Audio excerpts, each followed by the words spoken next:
They laughed when they saw his rifle. It was not issued by the army. It did not carry the weight of official approval.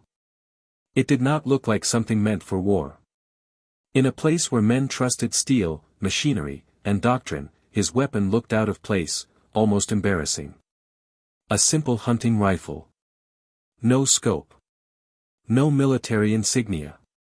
The kind of gun meant for forests, not battlefields.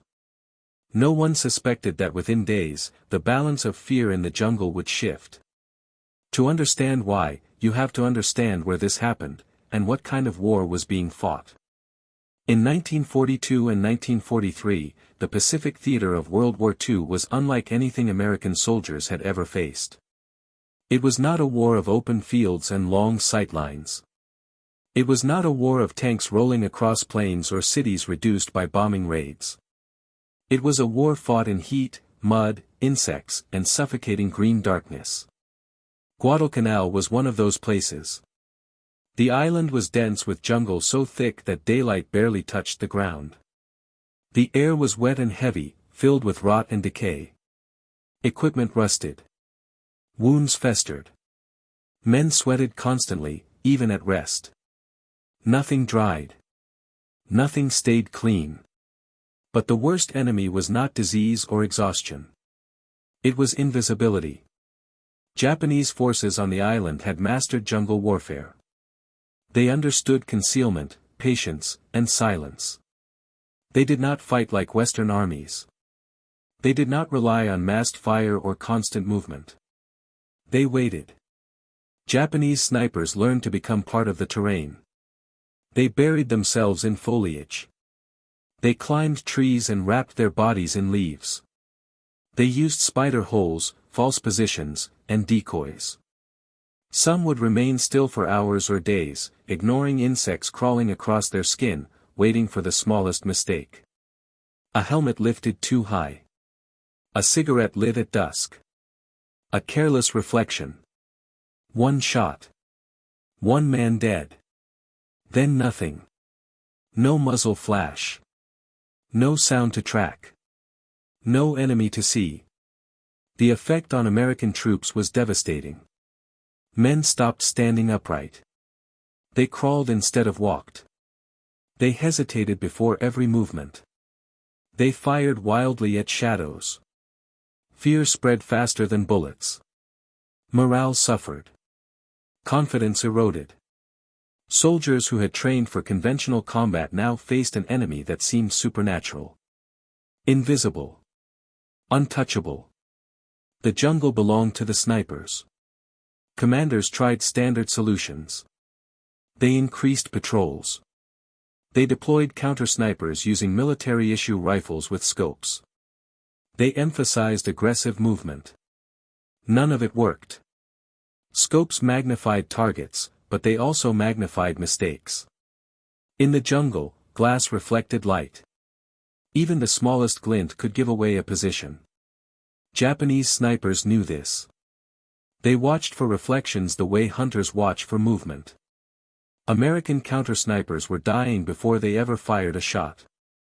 That was the situation when the quiet soldier arrived. He was not remarkable on paper. He did not stand out physically. He did not speak often. Before the war, he had grown up hunting, not for sport, but for necessity. Tracking animals through woods where noise meant failure. Learning how wind carried scent. Learning how long a human body could remain still before instinct demanded movement. He understood patience. When his unit deployed to the jungle, he quickly realized something others missed. The jungle punished speed. The men who survived longest were not the fastest or the most aggressive. They were the ones who waited. Who watched. Who listened. When he requested permission to use his own rifle, a civilian hunting weapon shipped from home, the reaction was disbelief. Military doctrine did not allow for such things. Standardization was essential. Uniform weapons meant predictable logistics and training. But doctrine collapses under desperation. The officers allowed it, reluctantly. The men laughed openly. They called it a toy. A mail-order sweetheart. A dear rifle. They could not imagine facing trained enemy snipers with something so plain. The soldier did not argue. He cleaned the rifle carefully. He checked the sights. He memorized the feel of the trigger. And he waited. What the others did not understand was that the rifle was not the advantage. The lack of a scope was. Scopes promised precision, but in the jungle, they betrayed the user. Glass reflected sunlight. Even at dawn or dusk, the faintest glimmer could be fatal. The quiet soldier did not search for targets the way others did. He searched for mistakes. On the first morning, just after dawn, the jungle was still.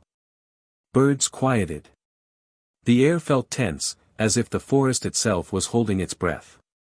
Then he saw it. A flicker of light. Not movement, reflection. He waited.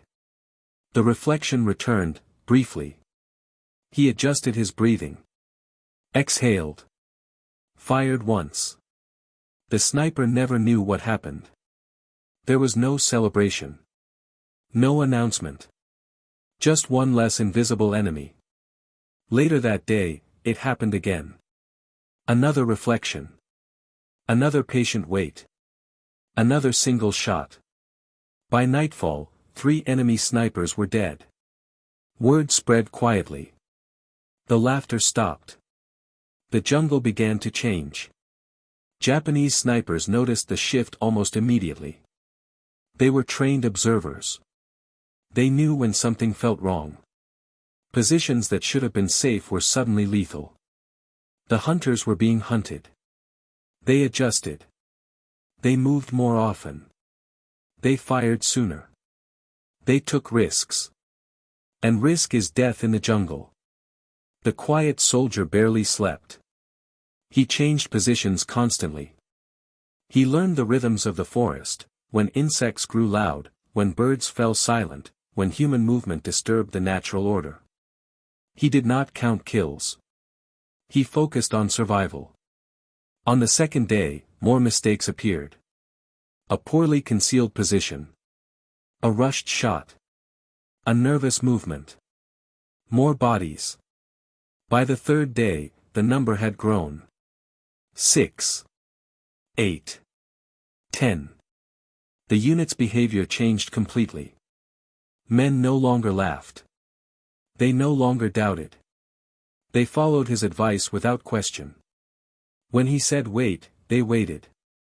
When he said move, they moved. The rifle they had mocked became something else entirely. A symbol. By the 4th day, the remaining enemy sniper was desperate. He fired hastily. Missed. Revealed his position. The quiet soldier did not rush. He waited. One shot. Silence returned to the jungle. The fear receded. Men stood a little taller. Patrols moved with confidence again. The jungle had not changed. But the balance of fear had. The lesson was simple, though few recognized it at the time. Technology does not replace discipline. Speed does not replace patience. Noise does not replace control. The soldier's success was not about a rifle. It was about mindset. He understood that war is not won by those who act the most, but by those who act at the right moment. Faded, long after the rifle was put away, the lesson remained. Never confuse simplicity with weakness. Never mistake silence for incompetence. And never laugh at the man who has learned how to wait.